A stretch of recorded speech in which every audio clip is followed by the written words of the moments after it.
the Syrian conflict.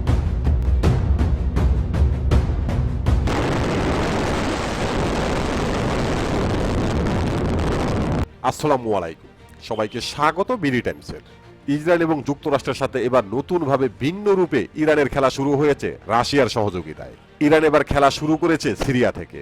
Israel, যুক্তরাষ্ট্র এবং আরব মুনাফেক নেতারা সিরিয়াকে নিয়ে যে খেলা খেলেছে, এবার সেই খেলা শেষ করবে ইরান। সামরিকভাবে সিরিয়াকে ঢেলে সাজাতে শুরু করেছে ইরান। 2019 সাল থেকে সিরিয়াকে সাজাতে শুরু করেছে ইরানি বাহিনী। একের পর এক আকাশ প্রতিরক্ষা ব্যবস্থা মোতায়েন শুরু হয়েছে সিরিয়াতে। এবার সিরিয়াকে ইরানের তৈরি করা অত্যাধুনিক বাবার 373 আকাশ প্রতিরক্ষা ব্যবস্থা দিয়ে মজবুতভাবে সাজাতে শুরু করেছে ইরানের আইআরজিসি। সিরিয়াকে নিয়ে ইরানের পরিকল্পনা কি, আর এসব শক্তিশালী সামরিক অস্ত্রের মাধ্যমে ইরান করতে চাইছেটা কি? তাহলে কি সিরিয়া থেকে খেলা শুরু হবে? এই বিষয়গুলো নিয়ে আলোচনা করব আজকের এই ভিডিওতে। আশা করি ভিডিওটি শেষ পর্যন্ত দেখবেন।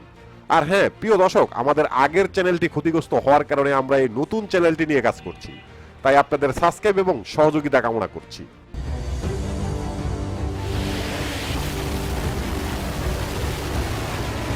ভৌগোলিক অবস্থার দিক দিয়ে সিরিয়ার ভূমি মধ্যপ্রাচ্যে খুবই গুরুত্বপূর্ণ। এসবের কারণে মধ্যপ্রাচ্যের আরব দেশগুলোর নেতাদের পাশাপাশি দখলদার ইসরায়েল এবং যুক্তরাষ্ট্রের কাছে সিরিয়া অত্যন্ত গুরুত্বপূর্ণ। মধ্যপ্রাচ্যের ইরাক, ইরান, সৌদি আরব, ফিলিস্তিন, এমনকি তুরস্ক পর্যন্ত পরিচালনা করা সম্ভব সিরিয়ার ভূমি ব্যবহার করে, যার কারণে যুক্তরাষ্ট্রের কাছে সিরিয়া অত্যন্ত গুরুত্বপূর্ণ। অপরদিকে দখলদার ইসরায়েলের অস্তিত্ব টিকিয়ে রাখতে হলে সিরিয়াকে নিয়ন্ত্রণ করা ছাড়া আর কোনো বিকল্প নেই। আর এসবের কারণে সিরিয়াতে পূর্ব পরিকল্পিতভাবে গৃহযুদ্ধ তৈরি করেছে যুক্তরাষ্ট্র এবং পশ্চিমা বিশ্ব। এর মাধ্যমে সিরিয়াকে অর্থনৈতিক এবং সামরিকভাবে ধ্বংস করতে সক্ষম হয়েছে। দ্বিতীয়ত, সিরিয়ার বিভিন্ন অঞ্চলে যুক্তরাষ্ট্র তাদের সামরিক ঘাঁটি তৈরি করতে পেরেছে, সিরিয়ার প্রাকৃতিক সম্পদগুলো লুট করতে পেরেছে। দখলদার ইসরায়েলের জন্য ইহুদিদের জন্য নিরাপত্তা অনেকটা নিশ্চিত করতে পেরেছে। কিন্তু তারা সিরিয়াকে পুরোপুরি নিজেদের নিয়ন্ত্রণে আনতে পারেনি ইরান এবং রাশিয়ার কারণে। ইরান এবং রাশিয়া খুব ভালো করে জানে সিরিয়ার ভূখণ্ড মধ্যপ্রাচ্যের জন্য কতটা গুরুত্বপূর্ণ। এরই ধারাবাহিকতায় আবারও পুনরায় সিরিয়াকে ঢেলে সাজাতে শুরু করেছে ইরান। মনে হয় খেলাটা সিরিয়া থেকেই শুরু করবে।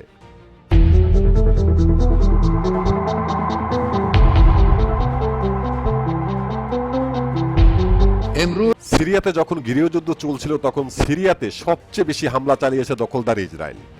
যখন যেখানে যেভাবে মন চেয়েছে সেভাবে সিরিয়াতে হামলা চালিয়েছে, যাতে করে সিরিয়া কোনোদিনও শক্তভাবে আর উঠে দাঁড়াতে না পারে। এরপর পরে রাশিয়া এবং ইরান সিরিয়ার পক্ষে উল্লেখযোগ্য কিছু ভূমিকা পালন করেছে। বাশার আল আসাদ সরকারের অনুমতি নিয়ে রাশিয়া সিরিয়াতে বেশ কয়েকটি সামরিক স্থাপনা তৈরি করে, যার মাধ্যমে যুক্তরাষ্ট্র এবং ইসরায়েলের হামলার সতর্কবার্তা আগেই সিরিয়াকে দিয়ে দিত রাশিয়া। এমনকি সিরিয়ার হাতে রাশিয়া তুলে দেয় রাশিয়ার আকাশ প্রতিরক্ষা ব্যবস্থা S-300। এরপর 2020 সালে ইরান তাদের আকাশ প্রতিরক্ষা ব্যবস্থার কিছু অংশ সিরিয়াকে দিয়ে দেয়। ইরান 2019 সালের জুন মাসে ফোদরাত 15 আকাশ প্রতিরক্ষা ব্যবস্থা উন্মোচন করে। এই ব্যবস্থা 150 কিলোমিটার দূর থেকে যে কোনো যুদ্ধ বিমান ও যুদ্ধ ড্রোন শনাক্ত এবং সেগুলোকে 120 কিলোমিটার দূরে ধ্বংস করে দিতে সক্ষম। এছাড়া এই রাডার ব্যবস্থা ফাঁকি দেওয়ার লক্ষ্যে নির্মিত যে কোনো আকাশযানকে 85 কিলোমিটার দূরে শনাক্ত করে 65 কিলোমিটার দূরে ধ্বংস করে দিতে পারে ইরানের এই আকাশ প্রতিরক্ষা ব্যবস্থা। সিরিয়ার উপরে ইসরায়েলের বিমান হামলার কারণে সিরিয়ার সামরিক কর্মকর্তাদের সাথে আলোচনা করে এই সিদ্ধান্ত নিয়েছিল তখন ইরান। সে সময় সিরিয়াকে আকাশ প্রতিরক্ষা ব্যবস্থা ও ইলেকট্রিক যুদ্ধের সমস্ত সরবরাহ করতে রাশিয়ার সহযোগিতা নিয়েছিল ইরান।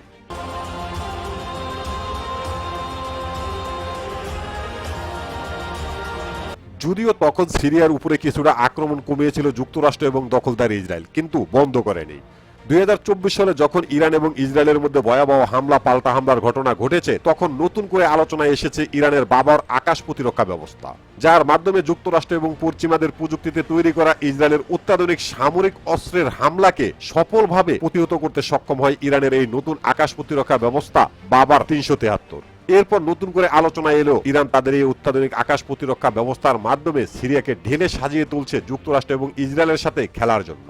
সম্প্রতি সিরিয়ার প্রতিরক্ষা মন্ত্রী লেফটেন্যান্ট জেনারেল আলী মোহাম্মদ আব্বাসের নেতৃত্বে উচ্চপদস্থ সামরিক প্রতিনিধি দল তেহরানের সফরের সময় এই সংক্রান্ত চুক্তি হয়।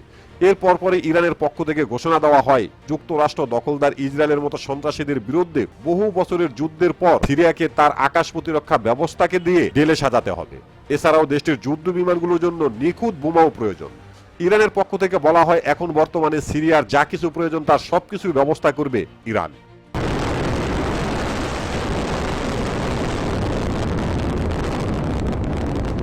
এছাড়াও ইরানের পক্ষ থেকে ঘোষণা দেওয়া হয়েছে সিরিয়ার কাছে রাশিয়ার তৈরি যে সমস্ত যুদ্ধ বিমানগুলো রয়েছে সেগুলোর জন্য পর্যাপ্ত পরিমাণ গোলা বারুদ এবং সমঅস্ত্র সিরিয়াতে আনার জন্য চেষ্টা চালিয়ে যাচ্ছে ইরান। ইরানের প্রতিরক্ষা মন্ত্রণালয়ের পক্ষ থেকে জানানো হয়েছে রাশিয়ার সাথে ইরানের চূড়ান্ত সিদ্ধান্ত হয়েছে যে রাশিয়ার তৈরি যে সমস্ত যুদ্ধ বিমানগুলো সিরিয়াতে রয়েছে সেগুলোকে আবারও আধুনিকায়ন করা হবে। পাশাপাশি দীর্ঘ যুদ্ধের কারণে সিরিয়াতে যে অস্ত্র এবং গোলা বারুদের সংকট রয়েছে সেগুলো পূরণ করা হবে। আর এসব কাজে ইরানের সাথে একমত পোষণ করেছে রাশিয়াও।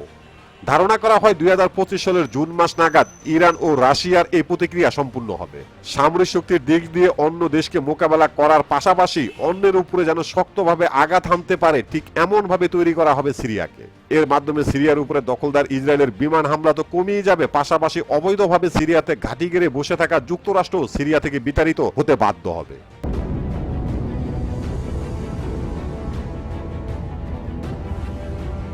এখন প্রশ্ন হলো, ইরান এবং রাশিয়া সামরিকভাবে সিরিয়াকে যেভাবে ঢেলে সাজাতে শুরু করেছে এর মাধ্যমে কি সিরিয়া থেকে যুক্তরাষ্ট্রকে বিতাড়িত করা যাবে? এর উত্তর হবে না। যুক্তরাষ্ট্র কখনোই সিরিয়া ত্যাগ করবে না, কারণ এখানে যুক্তরাষ্ট্রের একসাথে অনেকগুলো স্বার্থ জড়িয়ে রয়েছে। একদিকে সিরিয়ার প্রাকৃতিক সম্পদগুলো চুরি করে কিংবা লুটপাট করে নিয়ে যাচ্ছে যুক্তরাষ্ট্র, অপরদিকে সিরিয়াতে যে সমস্ত বিদ্রোহী গোষ্ঠীগুলো রয়েছে তাদেরকে সামরিক অস্ত্র, অর্থ এবং লালন পালন করে যাচ্ছে সিরিয়াতে বসে। দ্বিতীয় কারণটা হলো সিরিয়াতে বসে ইরাক, সৌদি আরব, তুরস্ক, সংযুক্ত আরব আমিরাত, মিশর এবং ইরানের উপরে খুব সূক্ষ্মভাবে নজর রাখতে পারছে যুক্তরাষ্ট্র।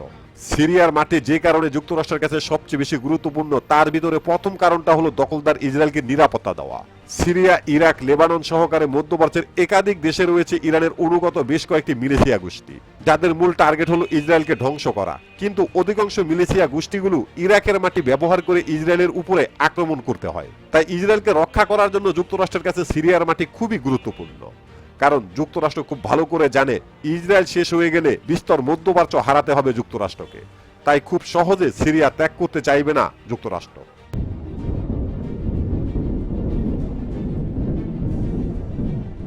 তাহলে প্রশ্ন হলো, সিরিয়াকে এভাবে সামরিক সমঅস্ত্র দিয়ে সাজিয়ে কি লাভ ইরান এবং রাশিয়ার যদি যুক্তরাষ্ট্র সিরিয়া ত্যাগ না করে?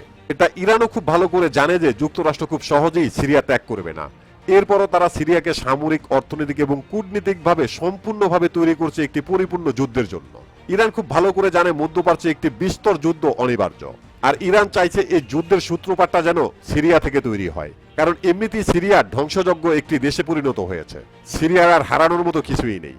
সিরিয়া থেকে যে একটি ভয়াবহ যুদ্ধ শুরু হবে এমন ভবিষ্যৎবাণী ইসলামেও রয়েছে। ইসলামের ভবিষ্যৎবাণীতে উল্লেখ রয়েছে সিরিয়াকে বিজাতি এবং মুরশিকরা জ্বালিয়ে পুড়িয়ে ছারখার করে দেবে, আর এভাবে সিরিয়া প্রায় এক যুগ জ্বলবে। এরপর সিরিয়া থেকে একটি তীব্র আকারে যুদ্ধ শুরু হবে। যদিও ইসলামে সিরিয়া শব্দটি উল্লেখ করা নেই, বলা হয়েছে শাম শহর থেকে, যে যুদ্ধে পৃথিবীর সভ্যতা শেষ হয়ে যাবে। অনেকেই দাবি করেছে সিরিয়ার শাম শহরের যুদ্ধ শুরু হয়ে গেছে। সিরিয়ার যুদ্ধ 12 বছর অতিক্রম করেছে, আরো তীব্র আকারে একটি যুদ্ধ শুরু হয়ে গেছে। কিভাবে বোঝা যায় এ সম্পর্কে জানতে দেখতে পারেন আমাদের এই ভিডিওটি। প্রিয় দর্শক, আমাদের প্রতিটি ভিডিওর ইনফরমেশন উল্লেখযোগ্য ভেরিফাই পেজ থেকে সংগ্রহ করা। এরপরও যদি ভুল হয়ে থাকে তাহলে অবশ্যই কমেন্ট বক্সে জানিয়ে দিবেন। এখানেই শেষ করছি আমাদের আজকের প্রতিবেদন। আল্লাহ হাফেজ।